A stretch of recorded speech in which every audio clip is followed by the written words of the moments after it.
In order to understand what it means to really lead in Pakistan, you have to understand where Pakistan is today.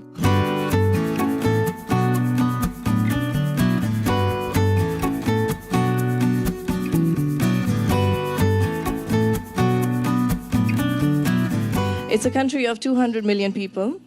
About 75% of those are below the age of 35.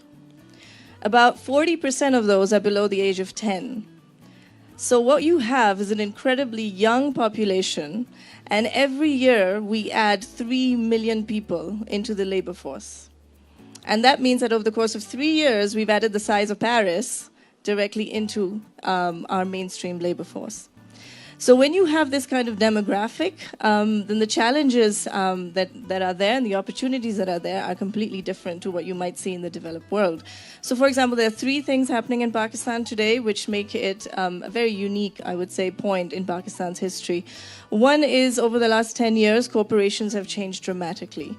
They have gone from single unit industrial complexes to suddenly wide and diversified businesses with a huge focus on the domestic retail space.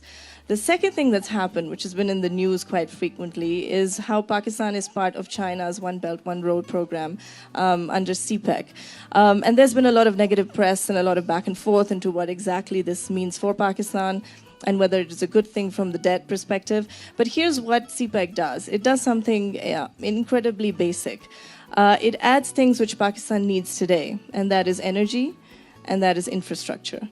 And that would be the first step, I would say, towards the development of the economy as we are seeing it.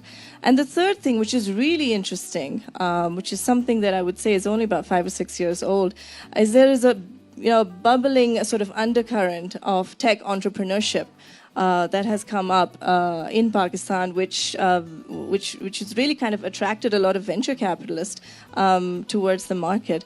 So when you look at these 3 confluences, where you have sort of a rapid industrialization, a rapid urbanization, a very young labor force, as leaders, then what we look at for corporations is not just your generic, your earnings growth and your price multiples and how the stock market moves. Those things are sure. Those are important from our perspective as investors.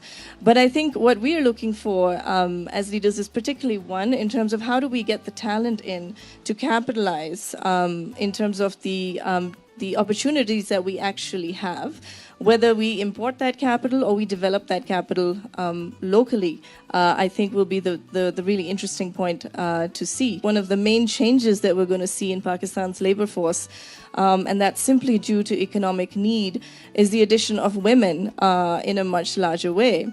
Now, this is actually something that's fairly easy to do because you do have a large supply of them. University, university graduates are about equal in terms of men and women.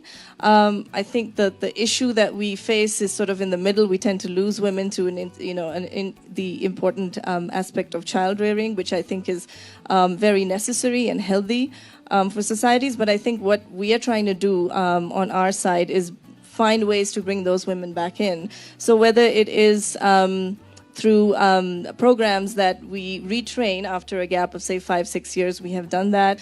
So I think our challenges and our opportunities are incredibly unique because it's sort of like sitting at the cusp where you've gotten over all the other issues that Pakistan was facing, and now you're really moving towards sort of a rapid expansion in economic activity. And that's really what I think is exceptionally exciting as a leader to be able to harness.